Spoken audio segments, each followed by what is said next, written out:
Crise. Et lui, dure la crise, parce que quand on est portugais, on ne peut pas licencier les gars de son village. Parce que sinon, on ne part plus en vacances. Hein. On ne rentre plus au village. Ah, et c'est important. Vous savez que les Portugais, quand en août, ils rentrent dans leur village du nord ou du sud du Portugal, c'est une autre vie. Là-bas, ils ont une villa, ils ont le vino verde coule à flot, et puis tous les jours, ils font la fête. Et là, bon, il ne peut pas faire ça. Il ne peut pas licencier. Donc, il est obligé de réagir. Alors, qu'est-ce qu'il a fait, cet homme-là? Eh bien, cet homme-là, il a réfléchi, et il s'est dit, ben, je vais inventer quelque chose de nouveau pour mettre du baume sur les plaies de mes consommateurs réguliers que sont les amoureux d'automobile. Et là, il a compris que ces gens-là, ils aimeraient bien continuer à s'occuper de leur automobile, mais moins cher. Alors, il leur a proposé de s'occuper de leur automobile eux-mêmes, mais chez lui, dans son garage, en bénéficiant des équipements d'un garage, c'est-à-dire un pont, hein, ou une fosse, des outils de son garage, qui sont quand même autre chose que les outils que vous pouvez acheter comme ça, et puis surtout de l'expertise de ces mécaniciens. C'est-à-dire que ces mécaniciens devenaient des formateurs, des coachs, ils étaient là en tant que conseil. Et donc il a complètement changé son garage, qui travaillait le soir, hein, de 18h à 21h, et qui travaillait le week-end. Voilà, et les gens sont venus entretenir leur voiture beaucoup moins cher. Alors ils venaient une première fois, ils faisaient le diagnostic de ce qu'il y avait à faire sur leur voiture avec les mécaniciens. Ensuite, le garage leur donnait rendez-vous pour 3-4 jours plus tard. Ils commandaient les pièces, ils achetaient les pièces en se prenant une petite marque qui était complètement acceptée par ces nouveaux clients. Et ces clients venaient le soir ou le week-end réparer leur voiture sous la surveillance d'un mécanicien professionnel. Voilà, alors là, il a sauvé son entreprise.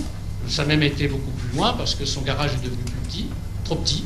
Il y a plein de gens qui ont afflué, hein, et tous les collectionneurs de voitures sont venus chez lui parce que dans leur garage, pour peindre une aile d'Aston Martin de 1950, c'est un peu plus difficile.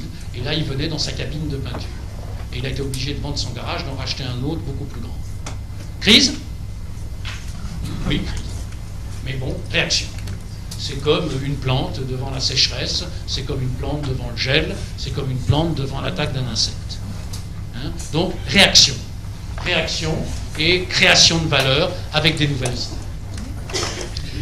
Le processus de la pensée stratégique dans ces moments de crise, c'est quoi? Ben, c'est tout simple, c'est du bon sens. Hein? D'abord, il faut analyser. Pour analyser, ben, il faut prendre un peu de recul. Alors, je ne résiste pas à vous proposer ce proverbe chinois, hein. Homme de la plaine, pourquoi gravis-tu la colline? Pour mieux voir la plaine. Voilà. Et c'est simple. Est-ce qu'on le fait toujours? Est-ce qu'on prend le temps de gravir la colline pour mieux voir la plaine? On est dans la plaine, on dit, je vois tout, moi, dans la plaine, je connais, ça fait longtemps que j'y suis. Donc, il y a peut-être un tas de coins de la plaine où il y a des choses à faire qu'on ne voit pas. Hein? Donc, il faut prendre le temps, il faut avoir le courage de gravir la colline. Le deuxième, c'est imaginer. Imaginer. Hein? Ouvrir ses chakras. Hein? Regarder un peu différemment et ailleurs. Hein? Et voilà, et là j'aime beaucoup cette phrase de Georges Bernard Shaw. Hein?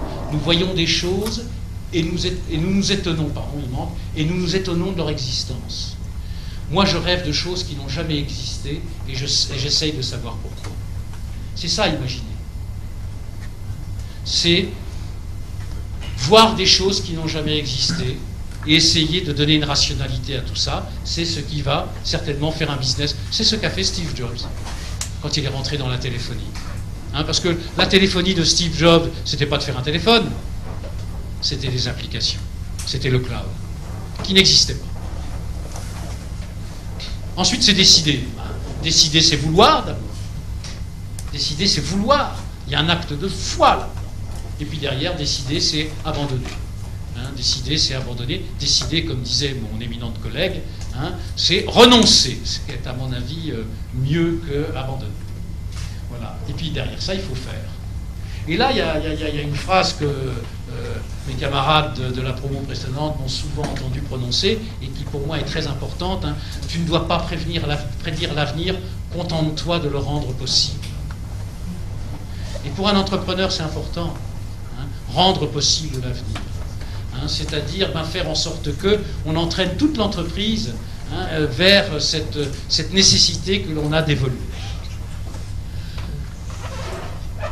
Un entrepreneur, c'est un inventeur de monde. Un entrepreneur, c'est quelqu'un qui crée un monde. J'ai un collègue à HEC qui est, à mon sens, le meilleur chercheur de notre institution depuis longtemps. Il a passé 30 ans de sa vie à suivre des patrons, en essayant de se faire oublier d'eux. C'est un économiste et un sociologue. Et il a étudié la manière dont il prenait les décisions. Comment un dirigeant d'entreprise prend une décision?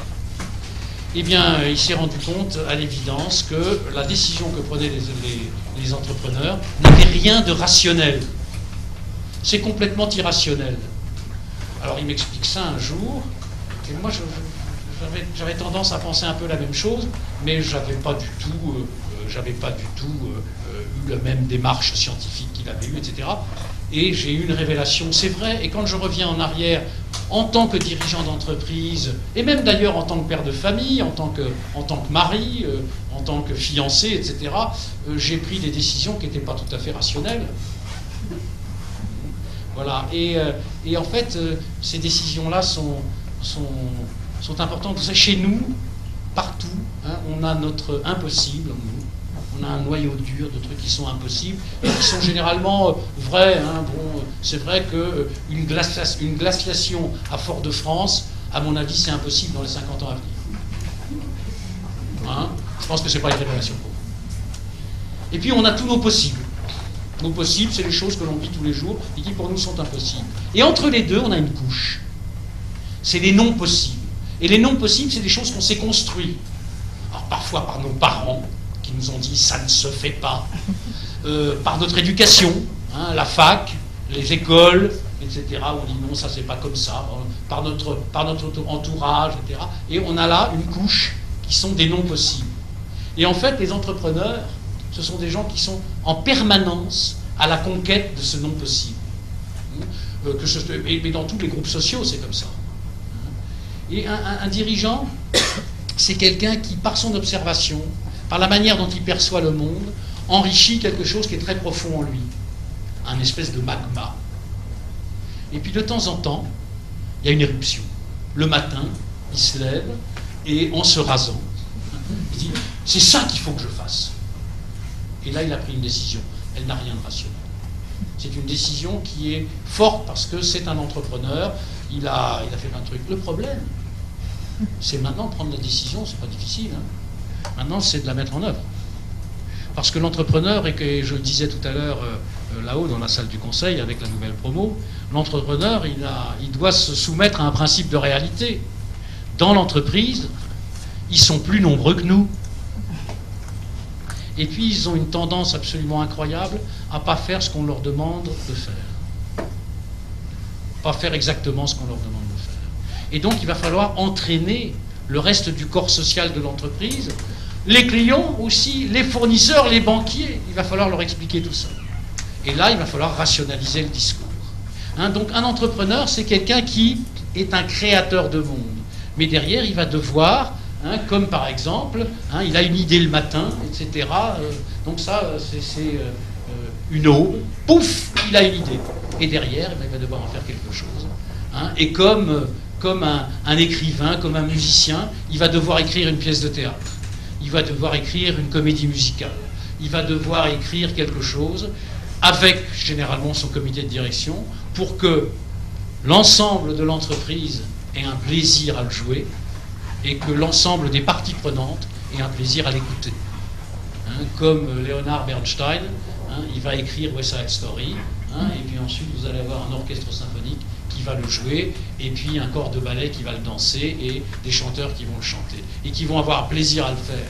Et je prends cet exemple parce que récemment j'ai encore revu West Side Story, et c'est vraiment un film absolument extraordinaire, parce que le bonheur qu'ont les danseurs à danser, les bonheurs qu'ont les chanteurs à chanter ça, traverse l'écran. C'est pour ça que pour moi c'était véritablement un chef-d'œuvre. Un dirigeant d'entreprise, c'est quelqu'un qui va devoir faire jouer une pièce de théâtre qu'il va écrire avec son comité de direction pour impliquer les gens. Alors, le rôle de l'entrepreneur. L'entrepreneur, il a plein de rôles à jouer. Il a plein de rôles à jouer. Un entrepreneur, bon, d'abord, il y a une analyse, il y a la synthèse, il y a l'imagination, il y a décider, et puis ensuite, il y a exécuter. La stratégie. Et en temps de crise, ben, là, on n'a pas beaucoup de temps pour faire tout ça, mais là, c'est là que commence le problème. Mais c'est pas parce qu'il y a des crises qu'il faut qu'on fasse que ça. Parce que si on fait que ça, là, derrière, on réagit de manière, comment dirais-je, on réagit souvent de manière pavlovienne, pratiquement, avec notre cerveau reptilien. Hein, et c'est pas ça qui fait les grandes stratégies. Et là, on laisse souvent passer des tas d'opportunités. Et l'exécution, c'est communiquer, c'est donner envie, c'est entraîner, c'est faire faire. C'est ça qui est important. Hein. Et tout ça, on ne peut pas le faire si on n'implique pas les gens. Donc le dirigeant, il a un rôle particulier. Hein, c'est non seulement un écrivain, mais c'est aussi un metteur en scène et un acteur derrière. Donc c'est assez compliqué d'être dirigeant d'entreprise, mais c'est quand même exaltant. Et c'est pour ça que pour moi, hein, le rôle du dirigeant dans l'entreprise, c'est d'abord un rôle de vigie, de visionnaire. C'est celui qui va voir un peu devant, pas derrière, il va voir devant. Hein. C'est quelqu'un qui va être un manager. C'est-à-dire c'est quelqu'un qui va veiller à ce qu'il y ait une véritable cohérence entre la proposition de valeur, c'est-à-dire ce que nous achètent nos clients, l'architecture, c'est-à-dire l'organisation qu'on met en œuvre pour produire cette proposition, et l'équation, l'argent que l'on va, comment on va gagner l'argent, parce qu'il est important pour une entreprise de gagner l'argent.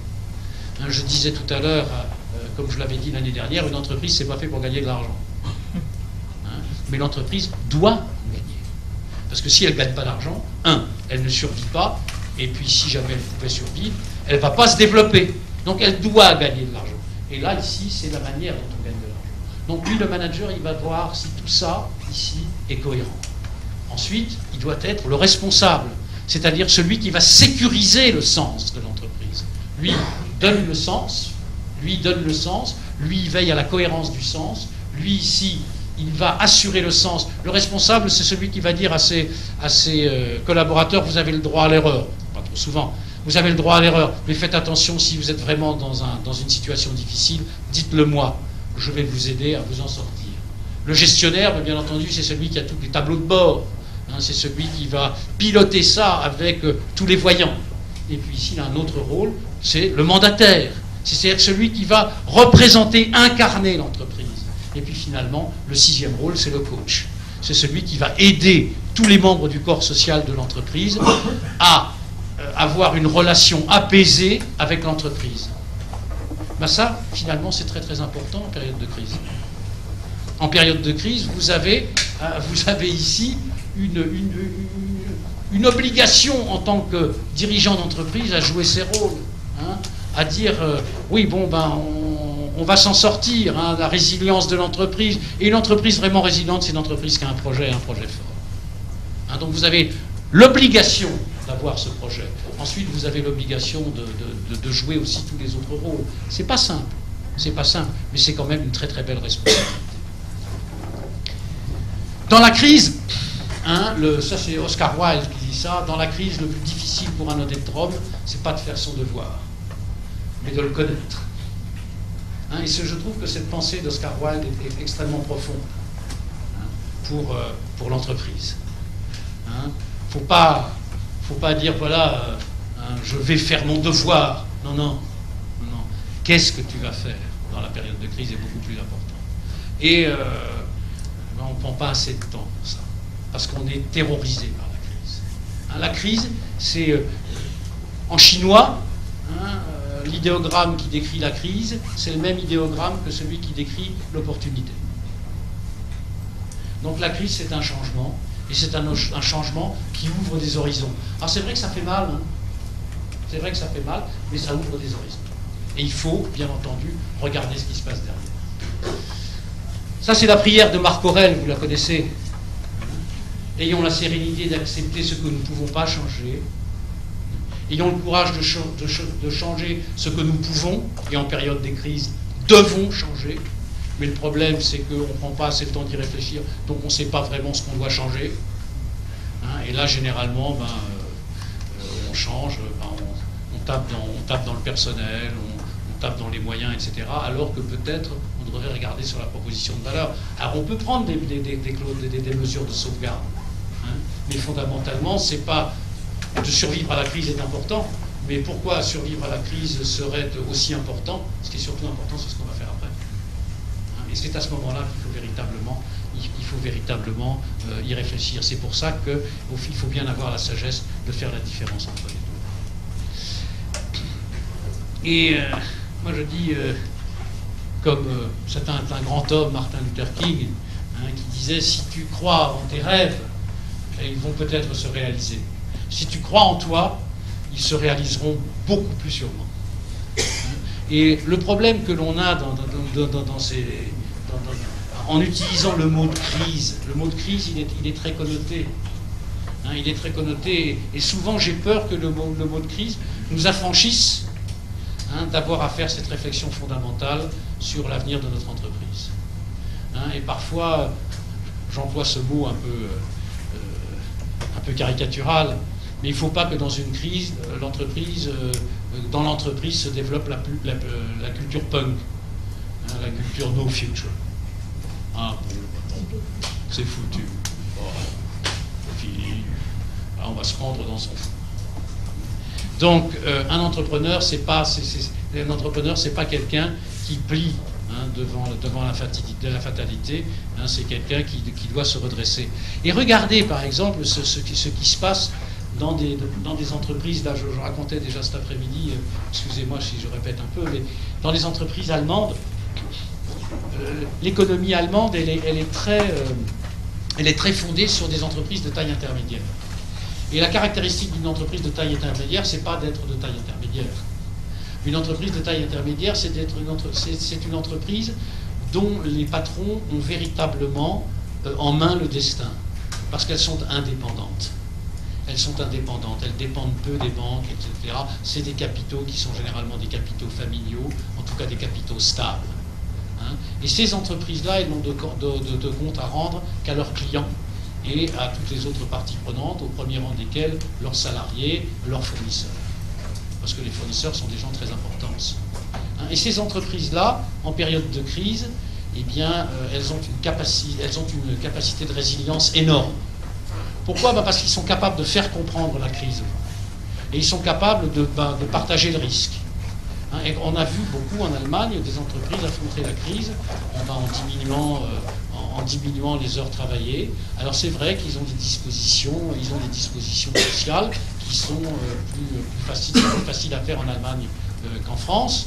Hein, mais bon, ils l'ont fait, donc ils réduisent le nombre d'heures, ils payent moins, l'entreprise rentre un tout petit peu dans sa coquille, hein, mais derrière, quelque part, le patron a des discours, et ça on est en train d'étudier ça avec des chercheurs, des collègues chercheurs d'HEC, voir les discours qui sont tenus en temps de crise vis-à-vis de l'entreprise, dans l'entreprise, et notamment vis-à-vis des salariés.